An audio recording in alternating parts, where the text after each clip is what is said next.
contaba que se acordaba que en 2013, después de un partido entre el Real Madrid y el Manchester, los directivos del Manchester fueron a cenar a un buen restaurante y allí se bebieron 5 botellas del Pisón, me figuró que para celebrar el resultado. Esta es la historia, Carlos. Esa es la historia. El final apoteósico es que hoy me voy a beber yo el Pisón a la salud de Mbappé por el partido de ayer. Bueno, 1.000.000 de gracias por acompañarnos esta tarde. Un placer. Teníamos muchas ganas de poder hablar del Pisón, por supuesto, porque desde que entró la primera botella de Mantequerías Bravo ha sido un éxito siempre arrollador entre nuestros clientes, y también porque celebráis 40 años de historia. Y me ha parecido que era una excusa maravillosa para poder hablar con vosotros de vuestra historia, del presente y del futuro de Artadi. Nada, pues muchas gracias, Elena. Muchas gracias a Mantequerías Bravo y a todo el equipo por invitarnos a pasar aquí esta hora y media, 2 horitas. Un ratito bueno. Este ratito juntos y, por supuesto, a explicaros pues nuestro día a día, nuestro trabajo, nuestra pasión y, al final, nuestra vida, lo que es el vino. Y siempre digo que quizá hay otros trabajos, ¿no? Y no es que acaban cuando vuelves a casa y, sí. Y en el mundo del vino al final te metes pensando en vino, te despiertas pensando en vino y nada, es un modo de vida, es una forma de entender la vida que nos apasiona y que disfrutamos. Esto de acostarnos pensando en vino y levantarnos pensando en vino nos pasa a muchos, aunque no lo elaboremos, ¿eh? Sí, lo que pasa es que muchos luego van a trabajar y están 8, 10 horas o 12 horas pensando en otra cosa. Nosotros sí. Tenemos que seguir pensando en vino. Pensando en ello, es verdad.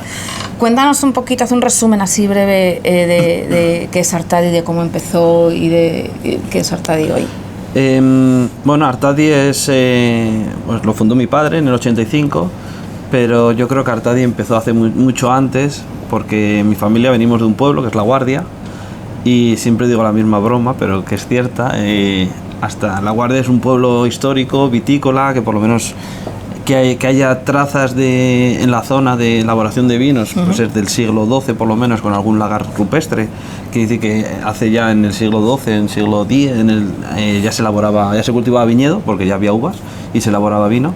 Y entonces yo siempre digo lo mismo, venimos de un pequeñito pueblo rodeado de viñedos, si alguno habéis estado lo habéis comprobado, y en aquel entonces, hasta hace 100 años, no había ni coches ni modos de transporte como hoy en día que nos llevan lejos, ¿no? Entonces había caballos, había mulos y entonces todas las familias que venimos de La Guardia nos hemos dedicado de alguna forma al viñedo, ¿no? Porque era un poco el motor económico de la región y claro, pues quien no trabajaba para algún propietario de un viñedo tenía un pequeño viñedo, y entonces nosotros, por parte de mi abuela paterna, por lo menos que ella recuerde, en Rioja tenemos un problema que hay muy poca documentación. Vengo de Jerez y allí se documenta todo. Nosotros en nuestra zona hay muy poca documentación, pero por lo menos que nos recuerde, llevamos 5 generaciones cultivando el viñedo.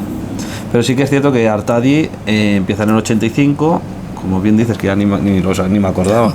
Cumplimos 40 años y fue mi padre el que lo fundó. Mi padre hizo peritos, fue la primera promoción, aprovechando que estamos en Madrid, de la Escuela de la Vid, junto con otros, pues con Marco Seguren y gente del mundo y así ilustre del mundo del vino. Y nada, y él empezó a trabajar en el grupo Mondragón y le propusieron fundar Artadi. Y Artadi comenzó como una cooperativa y ya fue a partir del año 92 donde pues la cooperativa pasó a ser propiedad de la familia. Y desde entonces, pues... ¿Hasta aquí hemos llegado? Hasta aquí hemos llegado. Ahora estamos los hijos. Buenas. Muy bien. Estabas hablando de que estáis en La Guardia, en una zona de la Rioja Alavesa que es absolutamente mágica, que merece la pena siempre conocer. Pero cuéntanos tú un poquito, que lo vives cada día, cómo es ese microclima que vive vuestro viñedo.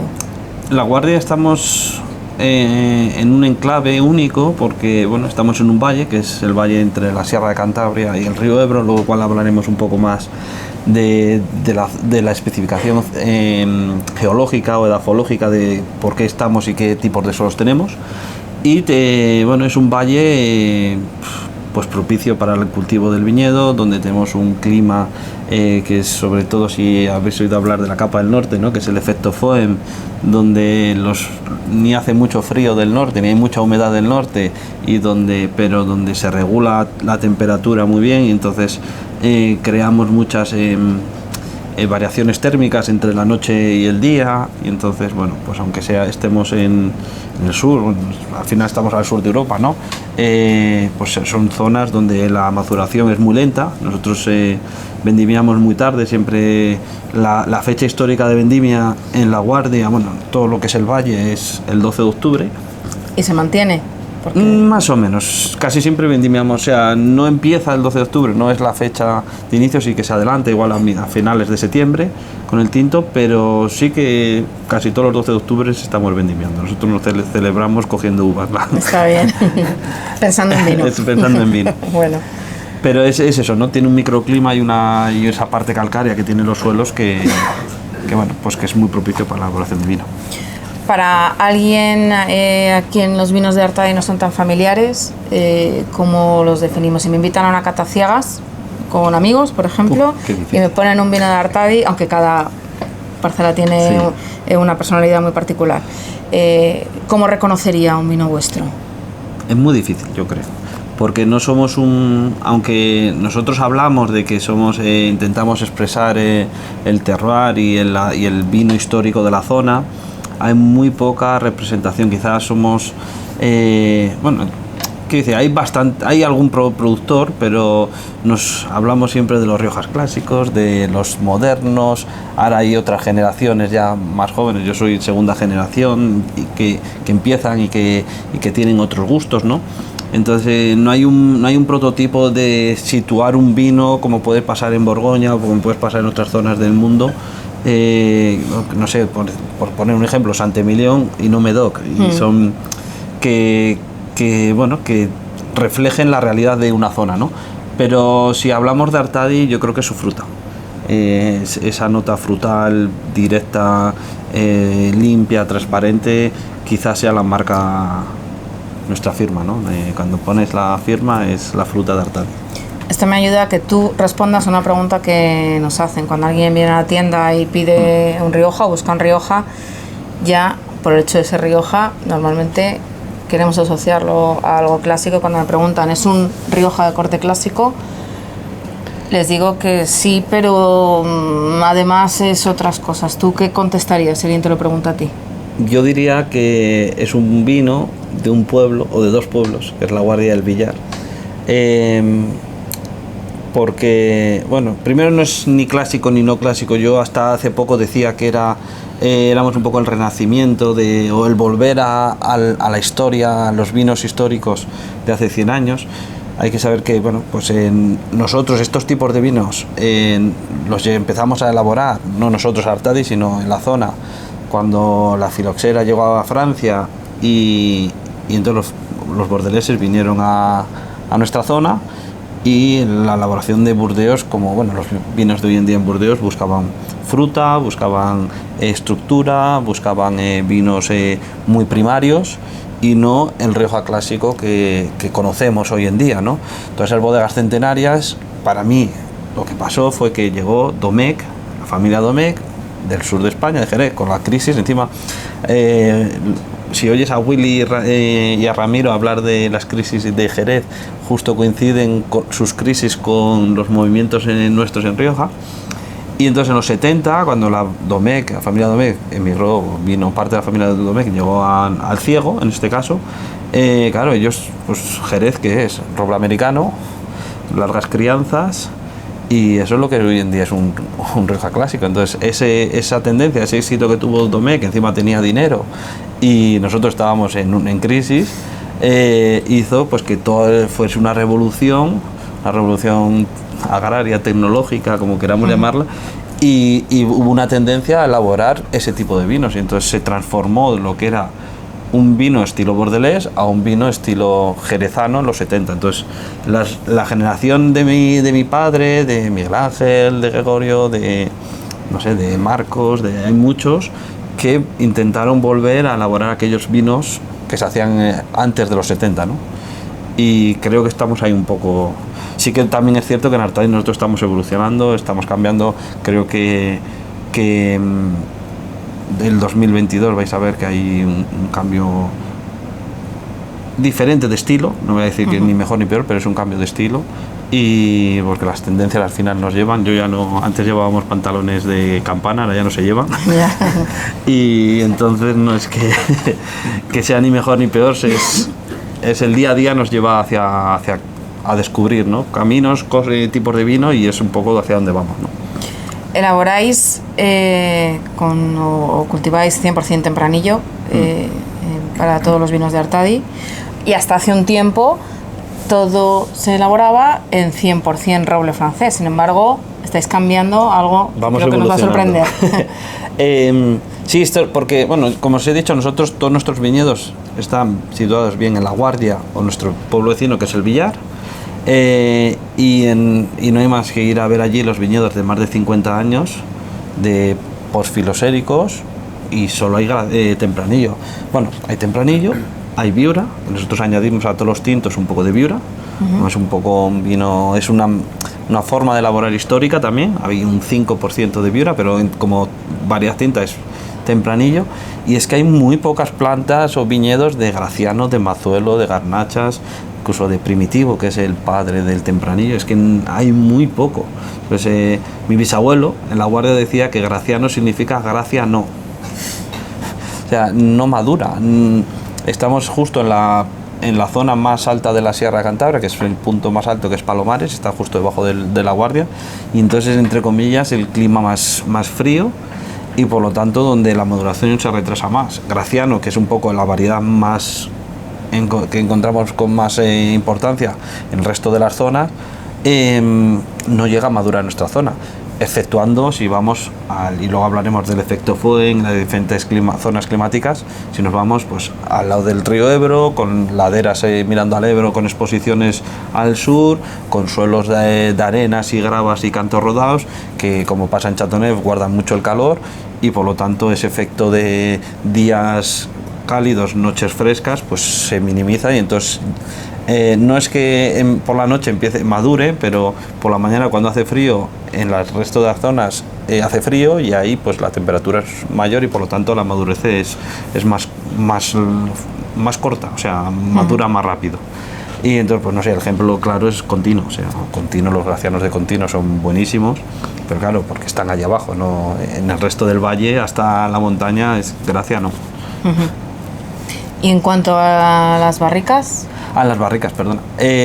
Uno de los cambios que hemos hecho, que estamos implementando desde hace 3 años, son dos cosas, que es utilizar toneleros austriacos, sobre todo roble centroeuropeo, pero sobre todo para mí no es que el roble, sino la tecnología o la forma de elaborar las barricas. Mi teoría empírica, sin ninguna prueba científica, es que los austriacos toda la vida han elaborado barricas para elaborar vinos blancos, porque vendían sobre todo sus clientes principales Austria y Alemania, y entonces el vino blanco pues no necesitaba o no buscaban tanta madera, y buscaban maderas que aportasen frescor, porque no querían aportar volumen ni tanicidad. Mientras que los bordeleses, o los franceses, las tonelerías francesas, que su principal cliente eran los bordeleses, hasta los 90 los vinos estaban faltos de madurez, eran verdes, y no es, o sea, los 80, los 70, los 60, entonces buscaban aportar dulzor con la madera. Los toneleros buscaban esa parte de dulzor, esa aromatización, ese tanino bien pulido, bien tostado. Entonces, hoy en día, por suerte o por desgracia, el cambio climático nos afecta a todos, y en nuestra zona, y en España en general, pero en nuestra zona tenemos, no es sobremaduración, pero tenemos maduraciones más intensas. O sea, no hay más que ver que en los 90 teníamos 12 grados y medio de alcohol, y hoy tenemos vinos de 14 grados.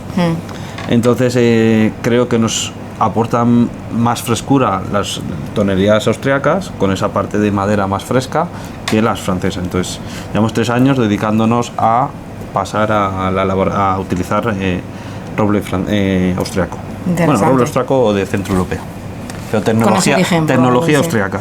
Bueno, como nosotros tenemos 93 años de historia, Mantequerías Bravo... Sois bastante más viejos que yo. Sí, en eso sí te doy la razón. Hemos visto muchos proyectos que parecían fascinantes y luego en la evolución han ido perdiendo fuerza y han desaparecido, y otros que han ido encontrando un hueco, una posición de la que nunca han caído, al contrario, han ido subiendo, han avanzado, y al final ese es el gran triunfo, ¿no? Poder mantenerte a lo largo de los años en los primeros puestos siempre. Cuando eso sucede, obviamente nos preguntamos qué es lo que han hecho bien, porque en su caso sí ha funcionado, y esto nos pasa con Artadi. ¿Qué crees tú que habéis hecho bien en estos años? Creo, bueno, para mí dos cosas. Uno es hacer buen vino, pero bueno, creo que eso se supone, ¿no? Y lo segundo, que a mí no me toca, sino que yo lo he vivido, sobre todo de mi padre, porque al final nosotros somos segunda generación y, bueno, yo llevo ya bastantes años, pero como todavía me siento joven, no parece que lleve mucho. Pero la ilusión. Mi padre es una persona que se ilusiona con cualquier reto, con cualquier cambio, con cualquier evolución, con cualquier proyecto nuevo, y creo que eso te mantiene en esa ola, ¿no? Y yo creo que es la ilusión de seguir mejorando, de seguir evolucionando, de no estancarse en un estatus o en una tipología, ¿no? E intentar pues comprender hacia dónde va el mercado, qué es los nuevos gustos, qué es estar integrado, porque no es... Yo no creo que hay que ir copiando a lo que quiere el mercado, ¿no? Pero cuando tú estás inmerso en eso, antes hablábamos de los pantalones de campana, si tú te cierras y sigues llevando 40 años después pantalones de campana, que te has perdido, ¿no? en el transcurso de la vida. Entonces, mientras estás en ese transcurso de la vida, en ese querer y esa inquietud de querer conocer, de querer seguir mejorando, de pensar que no eres el mejor y que intentar conocer qué hacen los demás, pues te mantiene ahí. Esa ilusión te mantiene, yo creo que te mantiene en eso. Entre los cambios a lo largo de la historia de Artadi está ese paso de Pagos Viejos, por ejemplo, a hacer esos parcelarios tan valorados, ¿no? Y sí, premiados. Para hacer un cambio como ese, ¿crees que hace falta un relevo generacional que refresque la producción en una bodega? En nuestro caso no, porque lo hizo mi padre.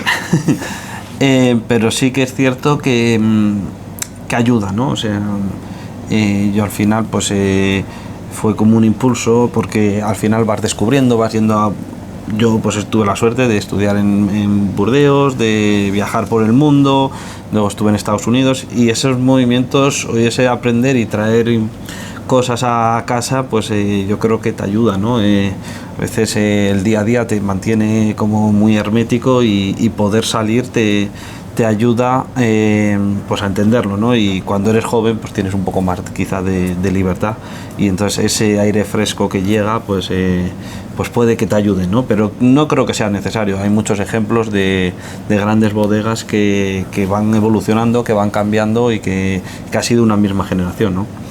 Pero bueno, sí que al final yo creo que nos repetimos en esa ilusión, en ese querer descubrir. Al final nosotros venimos de una zona, y este cambio de los parceleros, de una región que, bueno, hasta hace 3 años hemos hecho un estudio dafológico, que luego hablaremos de él, pero no teníamos información. Todo era pues como llegaba y hostia, pues que esto, mi padre empezó diciendo pues que los viñedos viejos dan mejor uva que los malos, que hay parcelas que siempre dan mejor vino que otras. Entonces es como un prueba y error y un aprendizaje de cero, casi autodidactas, ¿no? Entonces eso nos llevó a darnos cuenta que de los viñedos viejos, aquellos que hacíamos porque eran mejores, pues es que la tipicidad de cada uno de ellos venía del suelo, porque todos los años se repetía esa tipicidad, y por lo tanto decidimos hacer parcelarios, porque tú pruebas un carretí que tenemos aquí y todos los años tiene ese perfil y tiene ese mensaje y tiene esa identidad propia, ¿no? Vale, y vamos a ir empezando ya, que estamos todos con ganas de aprender y de probar contigo.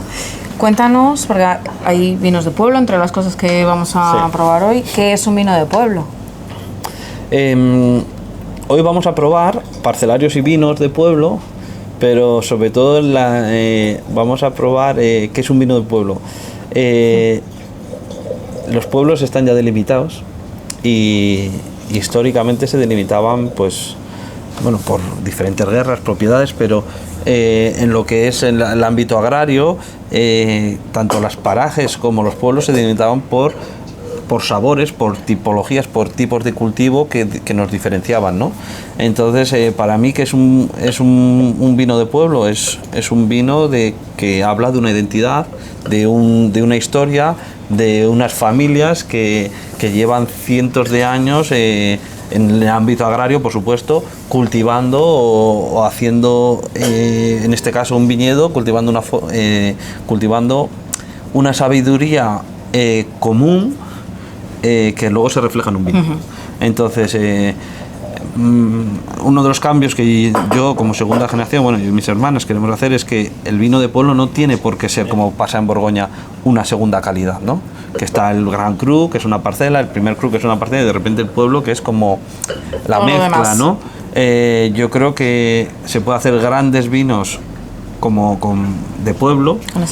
Es una identidad que es muy fácil de marcar, y hoy veremos como dos pueblos como la Guardia del Villar se marcan completamente, tienen notas completamente diferentes, y entonces como queremos volver, yo siempre digo que últimamente yo quiero volver volver a los años 90, ¿no?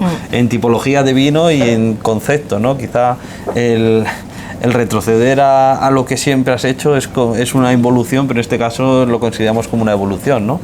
Al final yo creo que ha habido pasos, como he dicho, han sido personas autodidactas que han querido evolucionar, y a veces dices, hostia, vamos a poner otra vez los pies en el suelo, vamos a pensar y volver a dos pasos atrás a veces es evolucionar, ¿no? Volver a tus raíces.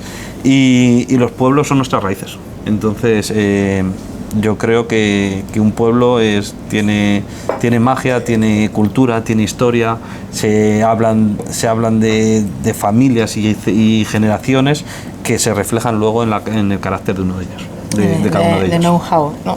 Exactamente. Por ejemplo. Entonces, para mí el pueblo es algo que en España, ya sé que queremos correr, pero como hablo mucho, intentaré, que en España no se ha puesto tanto en valor, pero en el resto de las regiones vitícolas, si os fijáis, la mayoría de los pueblos son denominaciones de origen. Denominan un origen, quiere decir, hablan de una tipicidad, de una forma de cultivar, de una historia. Entonces, para mí, hablar de los pueblos es eso, es hablar de una historia, de un conocimiento, de una tipicidad, de un tipo de suelo. Entonces, nosotros en España, en general, siempre he dicho que tenemos regiones vitícolas y no tenemos denominaciones de origen. Porque para mí Ribera, o Rioja, o Rías Baixas son tan extensas que son regiones vitícolas. Para mí, estos tres ejemplos pues puede ser Piamonte, Burdeos y Borgoña, o Champán. Pero es que luego dentro de todas estas otras hablan de pueblos y de pequeños microclimas, denominaciones, que es por eso, de orígenes, diferentes orígenes que dan origen a las denominaciones de origen, ¿no? Entonces, para nosotros en Artadi el pueblo es una unidad súper importante. Última, y te dejo. Dime. Para hacer un buen vino, ¿es más importante un viñedo con muchos años o el suelo que te dé lo que tú necesitas para hacer lo que estás soñando? Es una pregunta trampa. Si el suelo es bueno, prefiero un viñedo joven. Si el suelo no es tan bueno, por lo menos que sea viejo y el viñedo se sepa regular. Pero no, yo creo que en general es mucho más importante un suelo de calidad que la edad del viñedo. Sí que es cierto que el viñedo, al ser una planta que perdura en el tiempo, pues que son como el ser humano, pues la energía y la jovialidad de cuando es joven, pues quizá no tiene esa sazón, esa inteligencia, esa complejidad que luego con los años los vas adquiriendo, ¿no? Pero creo que, por suerte o por desgracia, aunque nosotros tenemos fecha de caducidad todo el mundo, el viñedo perdura más tiempo, ¿no? Entonces creo que es mucho más importante el suelo, porque nosotros, el mundo del vino va muy lento. La viticultura es un cultivo muy lento. Si la trasladamos a números, nadie querría hacer vino. Entonces mi padre ha plantado viñedos que van a ser casi para mi hijo, no para él ni para mí, casi son viñedos para mi hijo, ¿no? Y mi bisabuelo, hablamos del pisón, lo plantó mi bisabuelo, lo estamos disfrutando hoy nosotros, o sea, después 3 generaciones después. Entonces, creo que el suelo es mucho más importante. Fenomenal. Bueno, vamos allá, yo te dejo aquí solito a la aventura. Vale. Y te dejo esto aquí, ¿vale? Vale, perfecto. Tranquilo. Vamos allá, os recuerdo que podéis hacer preguntas si tenéis cualquier duda, vamos a ir haciéndoselas a Carlos también sobre la marcha, ¿vale? Vale, perfecto. Vamos allá. Bueno, algo que nos he explicado durante la entrevista es, bueno, lo único que me ha faltado explicaros es que en Artadi tenemos 56 hectáreas de viñedo, que sí que empezamos, bueno, mi padre empezó con 0,8 hectáreas de un tercio de lo que del viñedo del Pisón. Mi abuela heredó un tercio, eran 7 hermanos cuando mis bisabuelos fallecieron y por lo tanto ella heredó un tercio del Pisón solo. Y a partir de ahí pues hemos ido adquiriendo, comprando viñedo hasta hoy tener 56 hectáreas entre La Guardia y el Villar. Más o menos hay un poco más de extensión en La Guardia, pero hay más parcelas, más diversidad en el Villar por su geología y por su formación y por su tipología de suelos, pero en general es más o menos 50-50. Entonces, el primer vino que tenemos aquí es Viñas de Gain. Viñas de Gain es curioso porque nació en su día como el mejor vino de la bodega, pero ese afán que os decía antes de mi padre de ir evolucionando y de ir aprendiendo, lo relegó casi al vino más sencillo de la bodega. O sea, hoy en día la gente cuando habla de Viñas de Gain es el vino más barato, el segundo vino, el vino más... pero en sí su inicio fue después de la maceración carbónica, que seguramente alguno lo haya probado. El Artadi fue aquella selección de algunos parcelarios, de algunas parcelas para hacer un gran vino, ¿no? O un vino de mayor calidad. Yo hoy en día, en la segunda generación, queremos volver a poner en valor, como os he dicho, los pueblos, y en este caso el Viñas de Gain, que es un poco el vino de mezcla de diferentes parcelas. No es un vino de pueblo, sino es un vino de 2 pueblos, donde jugamos pues con las diferentes tipologías de suelos, con las diferentes exposiciones, alturas, variaciones climáticas, y donde los asamblamos todos esos viñedos en un vino. Yo quiero que Viñas de Gain vuelva a ser el Pagos Viejos que todos conocíamos, que en su día luego se disoció en las parcelas, y entonces por lo tanto un gran vino. No quiero que sea un vino secundario. Pues hoy os he dicho 56, seguramente hayáis leído o hayáis visto en muchos sitios que Artadi tenía 80 hectáreas. Hay 30 hectáreas que algunas todavía las tenemos en propiedad, otras que las hemos vendido, pero que no las hemos quitado porque no queremos utilizarlas, porque eran aquellos que ponía aquellos viñedos que relegaban un poco la calidad de Viñas de Gain. Hoy en día estamos, y lo vais a ver en el cambio que hay en el 2000, hoy en el 2022, cómo queremos que ese Viñas de Gain vuelva a ser un vino que no sea el segundo vino, sino un concepto diferente que es este vino, ¿no? También se ha cambiado la presentación. Hemos cambiado la presentación, sobre todo para que no haya visualmente no diga, mira, es una botella bordelesa en vez de bourguignon y por lo tanto es el segundo vino, ¿no? Lo hemos equiparado en presentación para decir, no es ni mejor ni peor, es uno más, ¿no? Del equipo. Al final es un equipo y el Viñas de Gain es uno más. Aquí tenéis el 2022.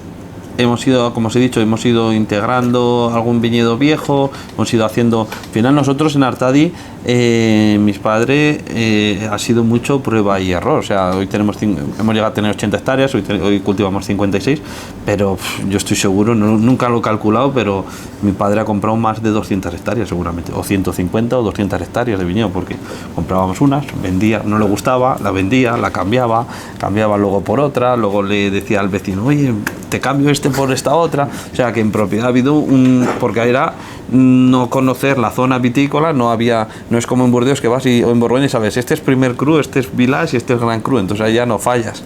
En nuestra zona, en La Guardia y en el Villar, bueno, en toda la sierra de Cantabria, no había ese conocimiento, sí que bueno, podíamos intuir que ciertos parajes o ciertas zonas eran más cualitativas que otras, pero íbamos y vamos a, pues eso, a suerte, a ver si teníamos suerte de tener un buen viñedo.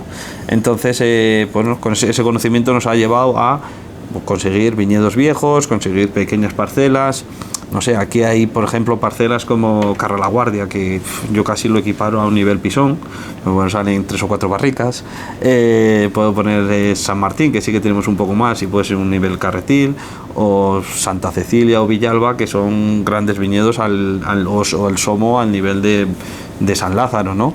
Por poner ejemplo. Luego hay otros que quizás no lleguen tanto, o por ejemplo, donde incluimos, que es un cambio importante que hemos hecho en el 22, incluir los viñedos jóvenes de 20 años, que es cuando hablábamos suelo o viñedo viejo. Pues hay viñedos de 20 años que no son tan viejos, que ya llegan a esta calidad, ¿no? Que es un viñedo que es San Lázaro, la parte joven de San Lázaro, que tenemos 2,5 hectáreas.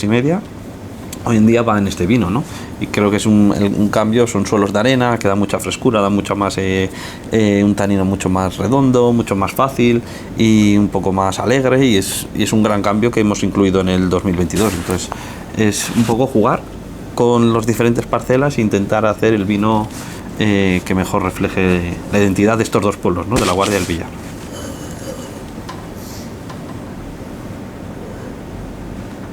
Como os decía, un gran cambio para nosotros, que no solo es en el Viñas de Gain, sino en todos los demás vinos, es, para mí es,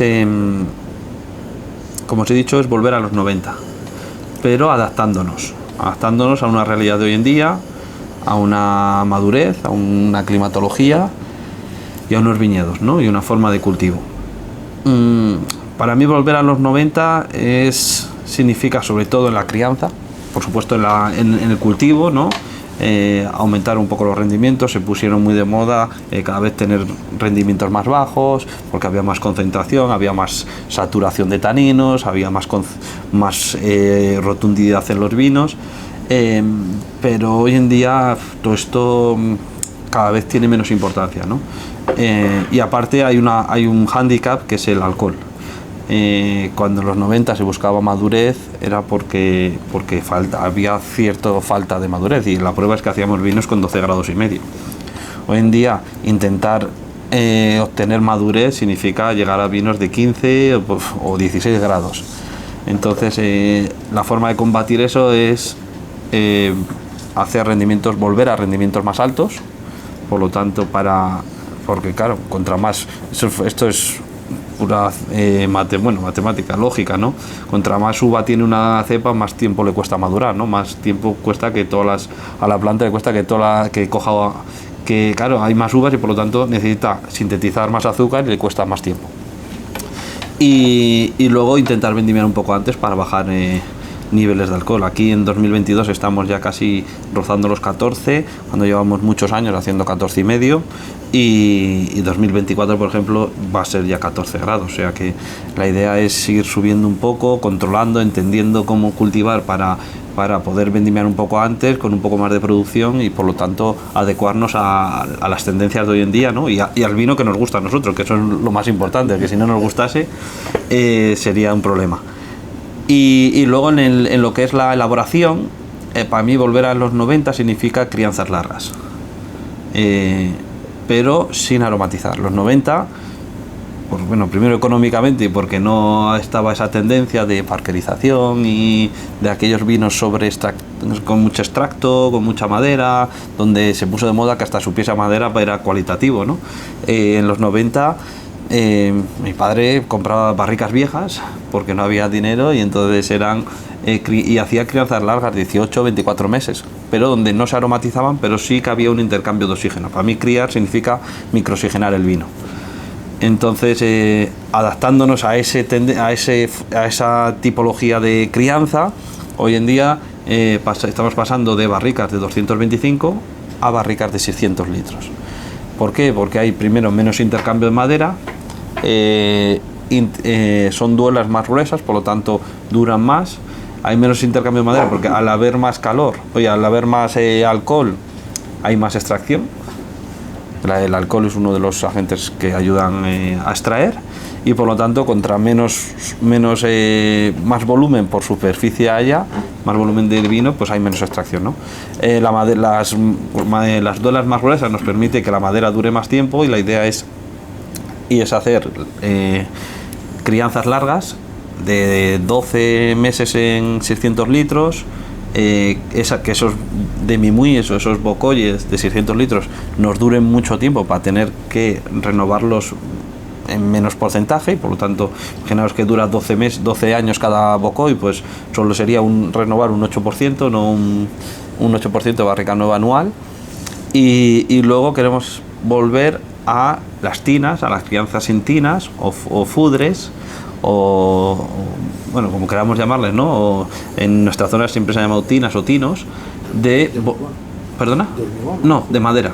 Históricamente en nuestra zona había tinas o fudres de 250 cántaras, antes se hablaba en cántaras, que son 4.000 litros, y ahí es donde se criaba el vino.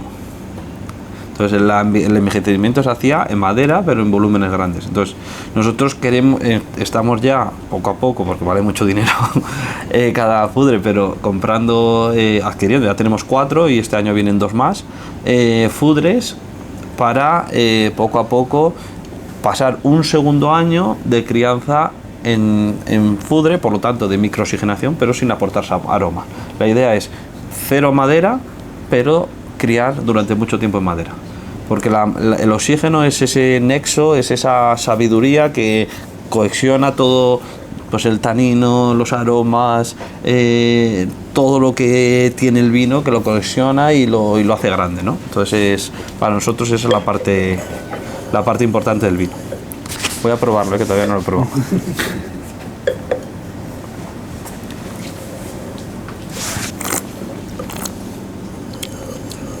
Y esto es un poco así. Esto aquí todavía, Viñas de Gain, no tenemos 12 meses en fudre. Hay una pequeña parte que pasó algunos meses en fudre, porque 22 fue el primer año donde adquirimos el primer fudre. Pero sí que la idea es esa, ¿no? Que vayáis viendo cómo hay muy poca madera, hay mucha más fruta, hay fluidez, y la idea es eso, ¿no? Que los grandes vinos, no porque tengan madera van a envejecer, no porque tenemos la suerte de ser del tempranillo, perdura en el tiempo, y es una variedad que tanto como la Merlot, la Cabernet, son variedades que tienen mucha capacidad de envejecimiento, y por lo tanto no necesitamos grandes estaciones para que perduren, ¿no? Y esto es un claro ejemplo de que, siendo todavía fresco, manteniendo frescura, sin ser tan estructurado, va a ser un vino que durará años.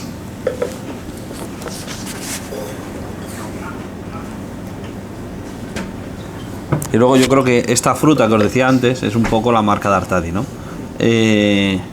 Quizás sean las fermentaciones a temperaturas bajas. Nosotros estamos muy acostumbrados, la gente se le pondría a veces la piel de gallina de pensar solo de que fermentamos a temperaturas tan bajas como 20 grados, pero bueno, es la realidad, ¿no? Es nosotros, mi padre, esto lo he heredado, yo o sea, es que no lo concibo de otra forma, ¿no? Fermentar, que el mosto fermente a temperaturas muy bajas para mantener esa fruta, ¿no? Esta fruta tan predominante, tan expresiva, tan primaria que nos caracteriza, ¿no? Bueno, seguimos, y como sabéis, nosotros hablamos de 2 pueblos, La Guardia y El Villar. Os voy a explicar ahora, mientras catamos los 2 vinos. Yo no soy muy de, si queréis lo hago, pero yo no soy muy de deciros aquí hay grosellas, aquí hay frambuesas, aquí hay, porque me parece a mí que el vino no es eso, no es una cata descriptiva de qué percibimos, porque aparte es que todo eso son percepciones, y cada uno, yo siempre digo que los aromas es algo que recordamos y que nos recuerdan, y como aquí estamos todos de un padre y una madre diferentes y por lo tanto tenemos diferentes recuerdos desde la infancia y hemos tenido diferentes experiencias, decir que a mí me huele a frambuesa y otro que diga grosella y otro a fresa y otro a yogur de fresa, pues igual mi petit suisse no era el mismo que el de que el Danone que tomaba uno, ¿no? O sea, y entonces por eso la parte aromática a mí, yo sí que hablo un poco más de concepto de entender el vino desde un terroir, ¿no? Desde una realidad que es un microclima.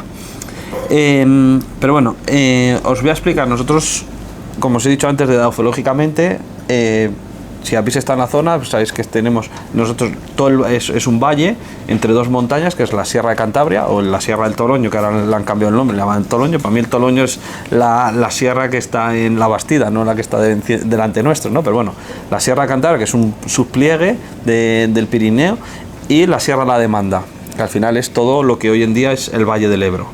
Eso fue en la orogénesis alpina, que no sé si es hace 150, 200 millones de años, cuando se formó la península, pues surgieron estas dos cordilleras y al surgir esas dos cordilleras crearon una gran depresión, que hoy es lo que es el Valle del Ebro, nuestro valle. Esa gran depresión por glaciaciones, o deglaciaciones más que glaciaciones, deglaciaciones, lluvias torrenciales, se creó un gran lago, no solo en nuestra zona, sino en todo el río Ebro. Ese gran lago de agua dulce, porque no era salina, se llenó se estuvo lleno durante unos 70 millones de años.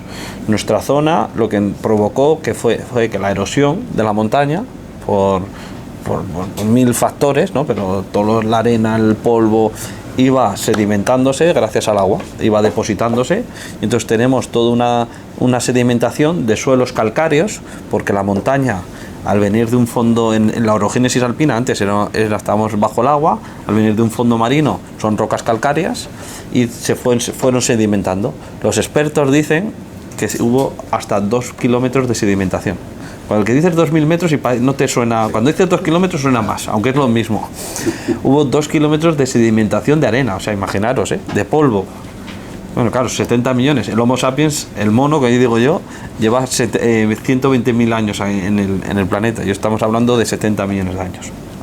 Bueno, el caso es que se estuvo llenando hasta hace unos 20 millones de años, que aquel gran lago, que el fondo de aquel gran lago llegó a sedimentar hasta lo que hoy conocemos, 850 metros de altura, se abrió paso al Mediterráneo. Y entonces poco a poco se fue vaciando hasta quedar hoy el río Ebro. O sea, lo que queda de aquel gran lago hoy es el río Ebro. Hoy el río Ebro en nuestra zona pasa a 400 metros. Quiere decir que ha habido ya, después de haber habido 2.000 metros de acumulación, ya ha habido 450 metros de erosión otra vez. Y es el valle que tenemos. Es un valle que es más o menos, la falda de la montaña está a 800 metros, y o sea, de 850 a 400 metros es el valle de nuestra zona vitícola. Entonces, como podéis comprender, no es un suelo arcillo-calcáreo, hay 1000 tipos de suelos, hay 1000 formaciones geológicas en años, o sea, hay suelos que tienen 1 millón de años, hay suelos que pueden llegar a tener 20 millones de años y que por lo tanto la diversidad geológica es inmensa. Luego tenemos una gran diversidad de exposición, porque la erosión ha hecho que generen pequeños valles, microvalles dentro del gran valle con diferentes exposiciones. Si habéis estado por la zona veis que son todo pequeños colinas, montículos, que hay exposiciones norte, sur, este, oeste y todo lo que hay entre medias. Y como os he dicho antes, por el efecto Foehn, diferencias climáticas, que aunque el valle solo tiene 10 kilómetros de largo, diferencias climáticas bestiales. O sea, tenemos entre 2 y 3 grados de diferencia entre la falda de la montaña y el río Ebro. O sea, tú vas a la montaña, se hace 15 grados, vas al Ebro y hace 18. Pero así es, y hay entre 2 y 3 durante todo el año. Y luego hay pluviometrías de 800 litros de agua anuales, de precipitación anual en la falda de la montaña, y 350 en el Ebro. 10 kilómetros. Solo hay 10 kilómetros de valle, pero eso es el efecto Foehn. El efecto Foehn es un poco el efecto de la desertificación. Cuando los aires fríos y húmedos del norte chocan con la montaña, al subir sueltan la gran parte de la humedad se cae en el otro lado de la montaña. Al subir se enfrían y al volver a bajar sí que dejan más precipitación cerca de la montaña, pues hoy llueve 800 y 300, y según va bajando van cogiendo temperatura. Entonces por eso que aunque solo en 10 kilómetros, si fuesen 200 kilómetros habría un desierto al final, pero aquí hay una gran diferencia de temperaturas, pero claro, solo son 10 kilómetros. Pero eso nos crea que, imaginaros la diversidad de suelos y tipologías de vinos, que microclimas o terroirs, que nosotros siempre hemos llamado terruño, pero el terroir suena mucho más francés y más bonito, que puede haber en este valle, ¿no? Y por lo tanto, por eso nos hemos dedicado o hemos empezado a hacer parcelarios. Pero dentro de esta diversidad están los pueblos, que es lo que yo quiero hoy hablar, ¿no?, de ellos. Y es del Villar y La Guardia. El Villar es un pueblo donde esos microvalles que digo que normalmente son orientaciones este-oeste, en el Villar aparecen casi desde la falda de la montaña, y son 3 microvalles que al final se juntan en uno y terminan en el Ebro, y ese triángulo que generan es el Villar. Donde generan una personalidad quizá por ese valle, esos valles y esas laderas generan una personalidad donde la expresión de la fruta es muy primaria. Y luego La Guardia es el inicio de la ladera, es una meseta, quizá porque hay una roca, seguramente hay una roca madre arenisca muy fuerte o muy alta, y por lo tanto no genera tanto microvalle, sino genera una meseta, y donde es a los 5 kilómetros del valle es donde empiezan a generarse esas laderas. Y entonces son laderas más abiertas, más extensas, donde quizá el aire corre con más facilidad, y por lo tanto creo que son vinos más frescos, ¿no? Y vais a ver luego, ahora cuando catemos, vamos a catar 2 vinos del Villar, 2 vinos de La Guardia, y cómo generan 2 personalidades diferentes. Pero bueno, vamos a empezar con la olla. La olla, como su nombre indica, está en el Villar, como os he dicho, y está en un hoyo o en una olla, en una depresión. En aquel gran lago que se fue vaciando seguramente quedaría una pequeña laguna llena de agua, y que generó esa depresión, ¿no? Esa pequeña olla, donde lo particular de aquí, bueno, para mí son 3 cosas. Es una zona muy calcárea, pero eso no es por la depresión, sino la zona en sí tiene mucha cantidad caliza. Estamos hablando de un 15%, cuando de media tiene igual un 10%. Aquí tenemos más caliza, vais a notar como en boca se agarra ese tanino de la tiza. Yo siempre pongo el ejemplo de las pizarras cuando éramos pequeños. Ahora las tizas no son igual que antes, ahora son sintéticas, pero antes, cuando la tiza era de verdad, los borradores cuando los golpeabas salía una nube, y esa sensación de sequedad en boca es el tanino que notamos hoy en día, ¿no? Y eso es una de las particularidades de la olla. Luego está en ese hoyo, está en la ladera este, está mirando al este, que dice está en el oeste, pero mirando al este. Y entonces, como era una antigua laguna, tenemos 2 tipologías de suelos: las zonas altas, que por erosión fueron erosionando el limo y la arcilla, y por lo tanto hay principalmente arenas. La arena es la partícula más gruesa dentro de las tipologías. Cuando clasificamos un suelo de arena, de limo o de arcilla, se mide la partícula al microscopio o a simple vista, porque la arena casi se puede hacer a simple vista, pero se mide la partícula, y hay unas delimitaciones que según el tamaño de la partícula es arena, es limo o es arcilla, que luego se comportan de forma diferente en el cultivo, ¿no? Y tienen características diferentes. No hay más que ver la arena de la playa, perdona, es súper gruesa, es una arena muy gruesa, pero eso es arena, y nosotros somos capaces de separar los granos. Y mientras cuando ves polvo, que normalmente es arcilla, el polvo es imposible de separar un grano, ¿no? Entonces eso es un poco cómo se miden estas tipologías. Pues como entenderéis, lo más fino, que es la arcilla y el limo, con el agua es mucho más fácil de que se erosione que las partículas gruesas.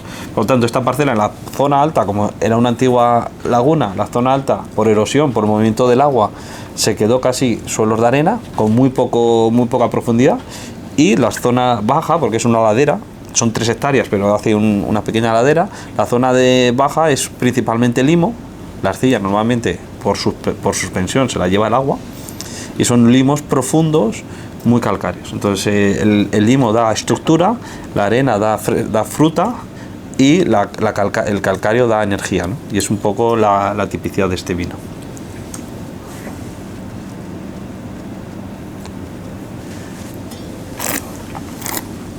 Luego las elaboraciones son iguales, en todo, son 12 meses más o menos en barrica de 600 litros. Intentamos, no todavía al 100%, pero que pase otro año en depósitos de madera, en fudres de madera, y directamente estamos hablando de un 22, luego se hace un cupaje, están 1, 2, 3 meses en el cupaje para que el vino se asiente, para que las barricas de las mismas parcelas pero se asienten, y bueno, en este caso se asientan ya en el fudre y luego se embotella. Normalmente mayo, junio embotellamos del segundo año. Aquí en la olla se mezclan las uvas de las dos zonas, la que se ha quedado arriba. Sí.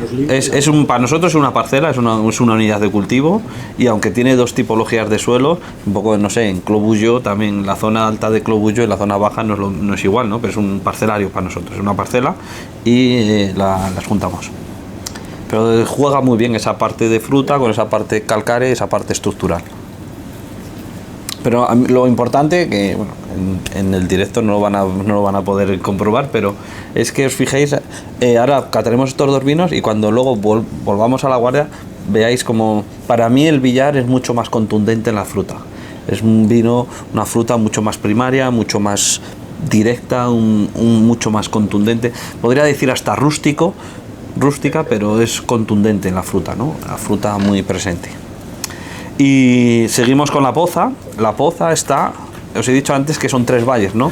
La olla es uno de esos valles, y en el valle que va hacia La Guardia, que ya la ladera mira hacia La Guardia, una exposición oeste, nos encontramos la olla. La poza estarán a, no sé, 200 metros, 300 metros de distancia, no habrá más. 300 me parece casi hasta mucho casi. Pero es una zona con exposición oeste. O sea, una zona donde hay mucho sol, porque hay mucha exposición, horas de luz por esa exposición oeste, y un suelo franco en general. Franco quiere decir que tiene más o menos la misma cantidad de arena, de limo y de arena. Yo siempre pongo el ejemplo de un suelo franco, es el que más capacidad hídrica tiene, o retención de agua, porque yo siempre pongo el ejemplo, imaginaos en un bol de naranjas. El agua se retiene por capilaridad. El agua, si os fijáis, en un cristal no se retiene, porque no tiene capilaridad. Pero cuando tiene muy poca capilaridad, porque el cristal resbala, ¿no? Pero cuando hay muchas partículas que están en contacto por pequeñas cantidades, el agua es capaz se retiene por capilaridad. O por puentes de hidrógeno que se hacen que sujete, ¿no? Entonces, imaginaos en un bol de naranjas, pues hay mucha agua, hay muchos huecos, hay huecos muy grandes, hay mucha agua, pero si abriésemos el fondo, la mayoría del agua correría. Si en ese bol de naranjas ponemos, no sé, uvas quería decirlo más tarde. Una fruta intermedia, algo que, ¿sabes? No sé, ciruelas. Pues hay muchas ciruelas que entrarían entre esos huecos de las naranjas. La naranja para mí es la arena, limo es las ciruelas, y entonces, aunque en realidad entraría menos cantidad de agua, se retendría mucha más agua. Y si ya ponemos aceitunas o uvas, me da igual, aceitunas que son más pequeñas, o alcaparras, que también son más pequeñas, habría muchas alcaparras que entrarían en todos esos huecos. Entonces, cuando lo llenásemos de agua, necesitaríamos mucho menos agua para llenarlo, pero cuando abriésemos, habría mucha más porcentaje de agua que se retendría. Entonces, eso para mí es un suelo franco. Entonces, es un suelo que tiene mucha capacidad hídrica. Entonces, la poza, a mí la ventaja que tiene la poza es ese suelo franco, porque hoy en día está muy poco de moda los suelos exposición sur, exposición oeste, con mucha insolación, porque hay mucha madurez, hay mucha sobremadurez. Pero a mí en eso siempre hay un concepto que me falta, que es ¿y qué capacidad hídrica tiene esa zona? Porque yo hablo del trópico siempre. No hay zona más cálida que el trópico, pero no hay zona donde las vegetaciones sean más importantes que en el trópico. ¿Por qué? Porque allí no hay limitación hídrica. Allí llueve todos los días y por mucho calor que hace, las plantas están diseñadas para absorber luz y transpirar.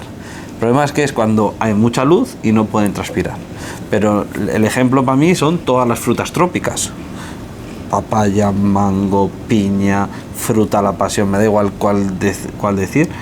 La mayoría sí son dulces, son muy dulces, pero no son sobremaduradas. La mayoría son muy frescas, algunas hasta con mucha acidez, como puede ser la fruta de pasión. ¿Por qué? Por el agua, por esa capacidad de agua que la planta es un mecanismo de defensa. Entonces, un suelo sí, muy con una exposición sur-oeste, puede ser muy maduro, pero si tenemos una capacidad hídrica importante, pues en este caso, como puede ser la Poza de Ballesteros, es un viñedo que siempre está en confort, siempre está... Tú ves, la vegetación nunca se agosta, nunca se sufre, donde las cepas son potentes, donde la vegetación es grande y por lo tanto mantiene mucha frescura. Y eso es un poco la tipicidad aquí en la Poza de Ballesteros. Para mí es como, ¿sabéis esos sofás cuando te sientas como que se desinflan y te arropan, ¿no? Pues esa es la sensación que me da la Poza.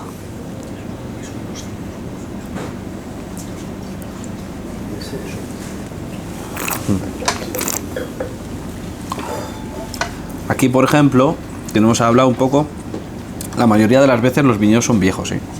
O sea, sí que es cierto que pues la olla, hay 3 zonas de plantación, pero hay algún viñedo que hay 2 zonas que son de los años 30, principios finales de los años 30, hay otra zona que son de los años 60, la Poza de Ballesteros es una parcela que está plantada en el 51, o sea que son viñedos que son bastante, bueno, no es que son viejos, sino que están ya, para nosotros que sean viejo o joven nos da igual.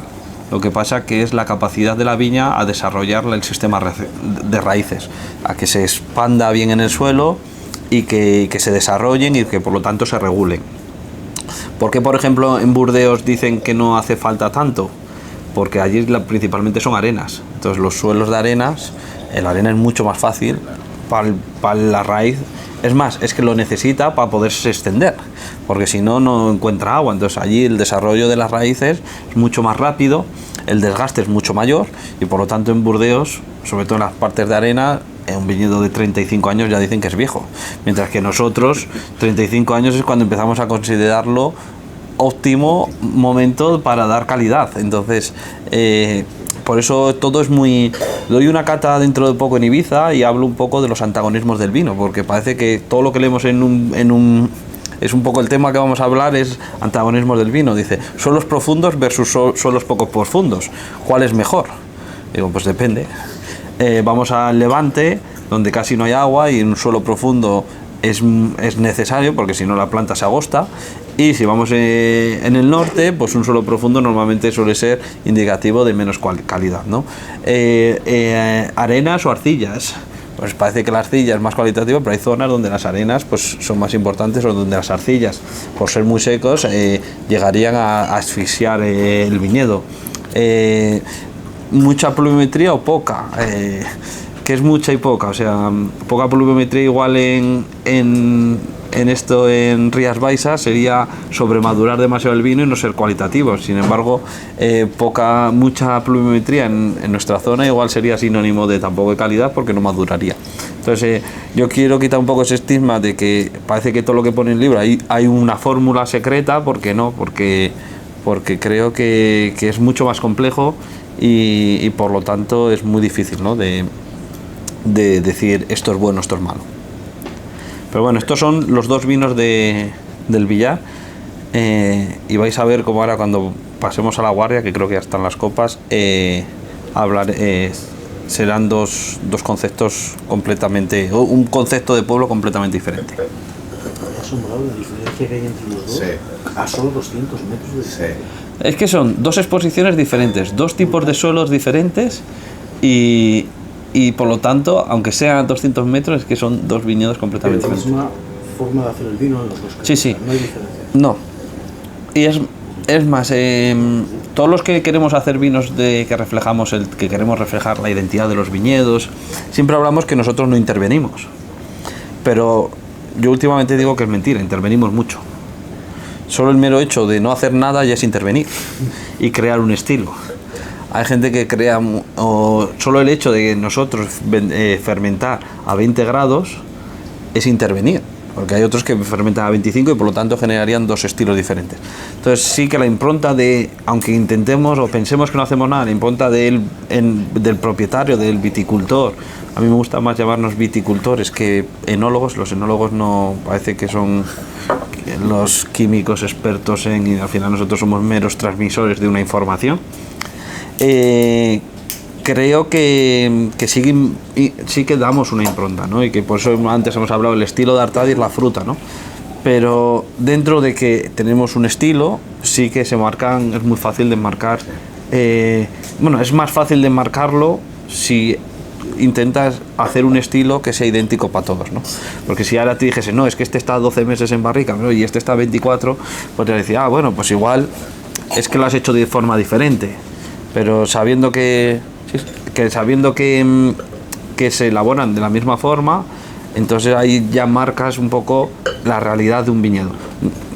O sea, habría cualquier otro, yo siempre pongo el mismo ejemplo, le damos 2 recetas idénticas a 2 chefs y decimos qué pasos tiene que seguir, con cuántas cantidades de todo, seguramente es algo, es el sentido, es la forma de hacerlo, el cariño que le pones o el no cariño, el sentirte un fuego o no sentirlo, seguramente serían 2 recetas completamente diferentes. Es más, todos tenemos la receta de la ensaladilla rusa, por decir algo sencillo, y pasan a 1000 sitios y es que cada ensaladilla es de un padre y una madre y saben diferentes, ¿no? Entonces eso es un poco la grandeza también del vino.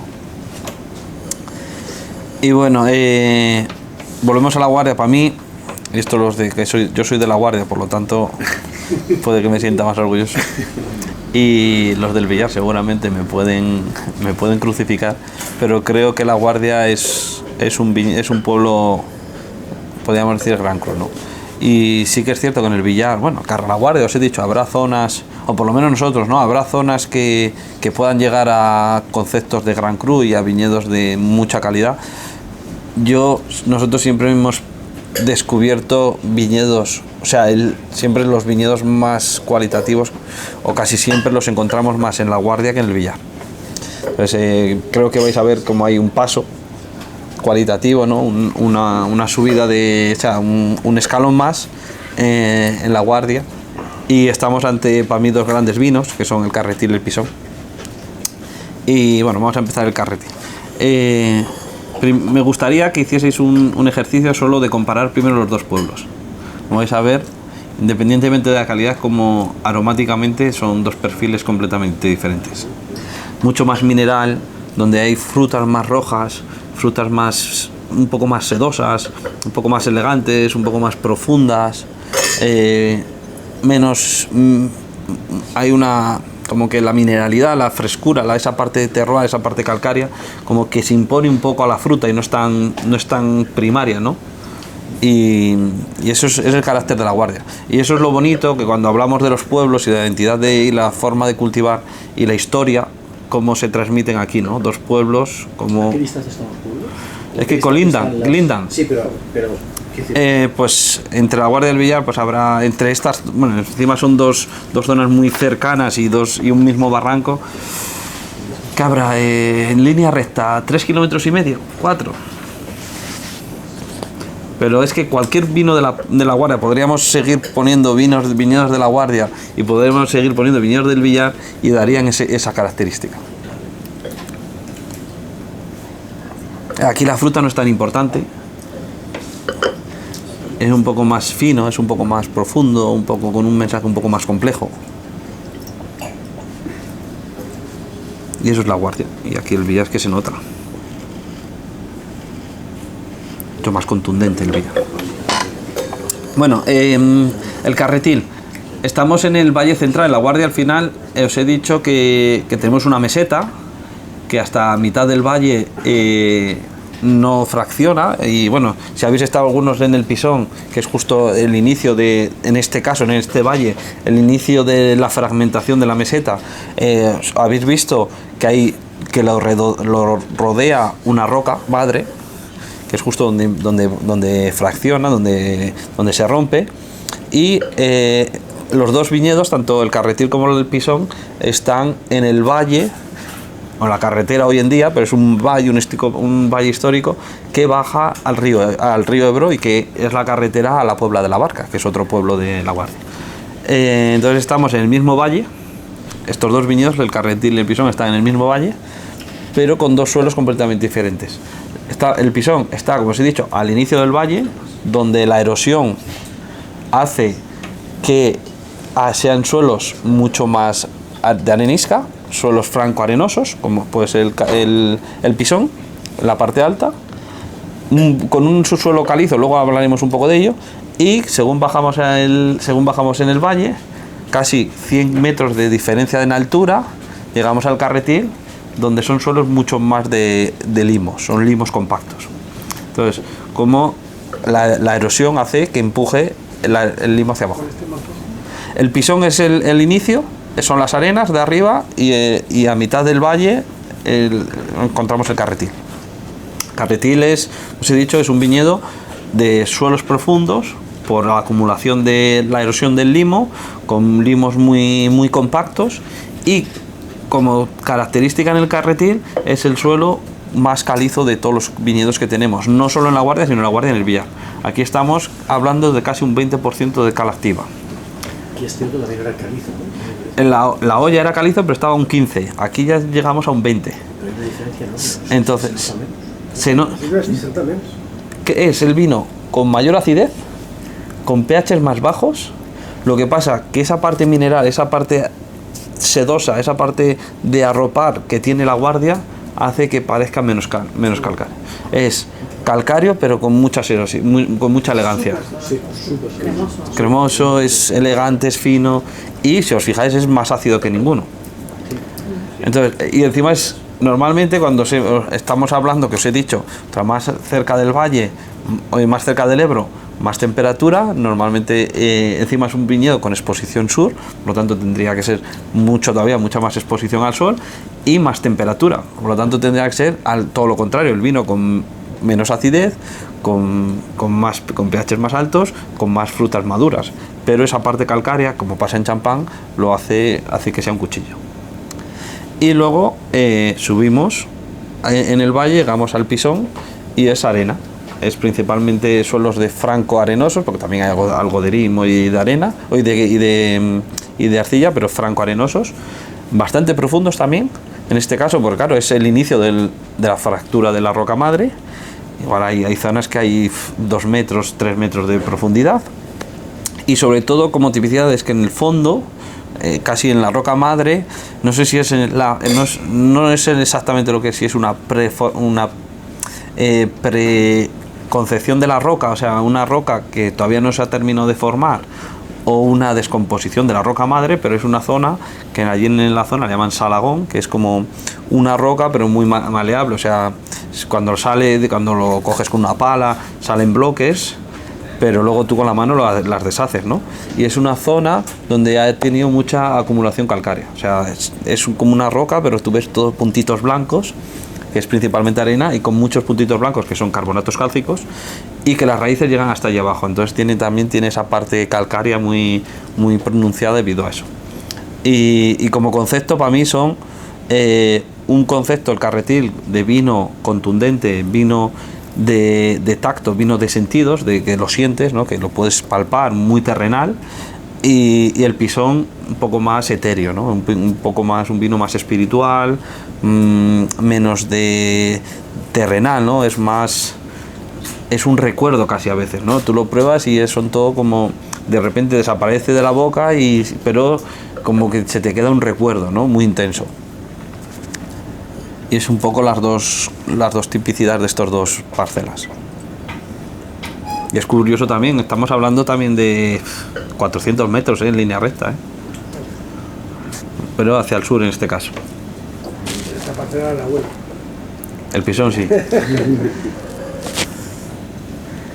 Pisón para nosotros tiene un valor sentimental, porque al final es el viñedo de la familia, lo plantó mi bisabuelo en el 45 y siempre ha sido, pues no sé, mi abuela, por ejemplo, mujer tiene ahora 93 años, ella ahora ya no bebe, pero cuando Navidad o en algún momento especial, o viene un cliente o viene un amigo y abrimos un Pisón, ella nunca bebe vino, pero cuando hay un pisón en la mesa, me dice, un poquito vino, que dice, es que es la viña de mi padre. Y entonces es como, para nosotros aparte tiene un valor cualitativo, que creemos en él, no es porque a nosotros, pero aparte a nosotros tiene ese valor sentimental de que es el viñedo que lo plantó mi bisabuelo. El Carretil, nos podemos beber la botella sin pestañear ya mismo. Pisón, ¿cuándo dirías tú que va a ser su gran momento para abrirlo y disfrutarlo? Yo, volvemos a los gustos y a los momentos. Soy de los que creen que el vino tiene que estar listo. Esto es como el fútbol. El futbolista tiene que estar, aunque esté en el banquillo, tiene que estar preparado para salir a jugar. Entonces creo que el vino tiene que estar listo para beberse en cualquier momento. Solo que hay momentos y hay tipologías que igual llega un día que es más apetecible que otro. Sí es cierto que la realidad es que un Pinot Noir es mucho más accesible que un Tempranillo por su naturaleza, por su tanicidad, etcétera. Pero creo que eso no exime de que un vino tiene que ser placentero desde el día 1. Dicho esto, a mí hemos tenido fases, también el ser humano tiene fases. Nos ha gustado vinos muy corpulentos, muy estructurados, muy jóvenes. He disfrutado mucho con vinos históricos de antes, una época hace unos años que buscábamos todos, contra más viejo más nos emocionaba. Hoy estoy en una fase en que vinos entre 7 y 15 años son lo que me gustan. Son los que me gustan porque todavía mantiene la jovialidad, la fruta de un vino joven, donde el tanino, aunque cada vez, si os fijáis, si sois bebedores de Artadi, os habéis bebido, sí que es cierto que la tendencia o nuestros gustos, ¿no?, han evolucionado a buscar un tanino más sedoso, más fácil, donde no haya tanta sazón, donde no haya tanta madurez y haya un poco más de fluidez, y el tanino esté un poco más pulido, pero donde con 8, 10, 15 años, donde todo ese tanino ya está completamente integrado, donde ya está completamente redondo, donde se han empezado a desarrollar también aromas secundarios, terciarios, y a mí son momentos que, pues no sé, ahora disfruto mucho con un 18, con un 2010, con un 2011, ese tipo de vinos que hoy disfruto con esos vinos. Mañana igual no sé.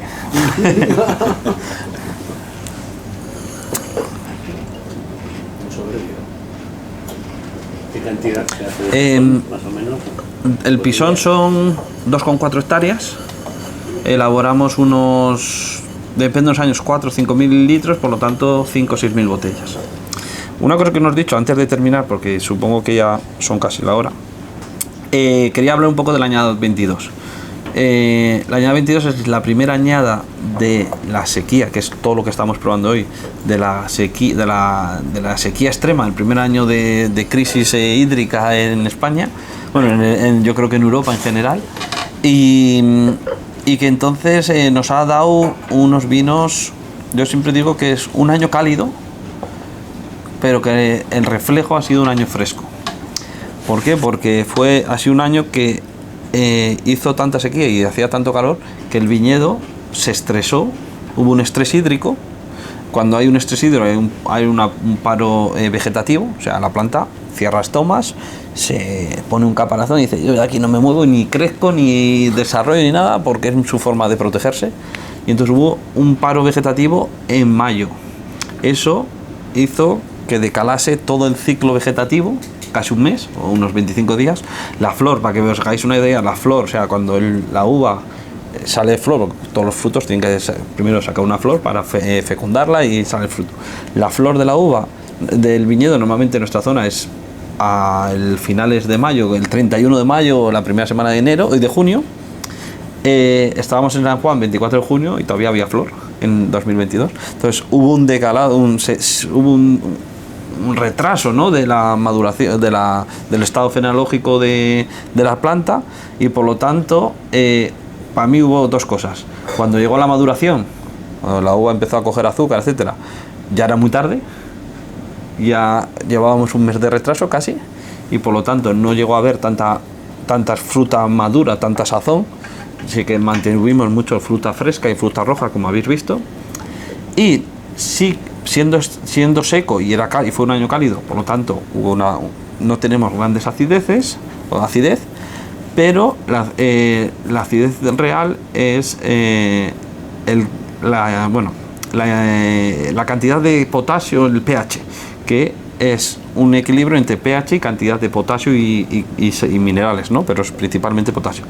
Como en mayo, cuando es la absorción más grande, porque es cuando la planta en realidad brota, hubo un paro vegetativo, dejó de absorber y por lo tanto había menos potasio en la planta y por lo tanto, aunque no había tanta acidez, el pH es más bajo y entonces nos da muchas sensaciones de frescura y de acidez. No es ácido, pero si os fijáis da sensaciones ácidas, de fresco, y eso es el pH, y por lo tanto es un año con carácter fresco, por acidez baja, fruta roja, siendo un año cálido. A mí me encanta. Te voy a hacer una pregunta, Carlos, para acabar. Me pongo nervioso ahora después. Es más, es de las chungas. No, es broma. ¿Es más difícil hacer un buen vino o conseguir que el público crea en tu proyecto y se lo lleve a casa? A ver, los que no sabemos vender, creo que es vender.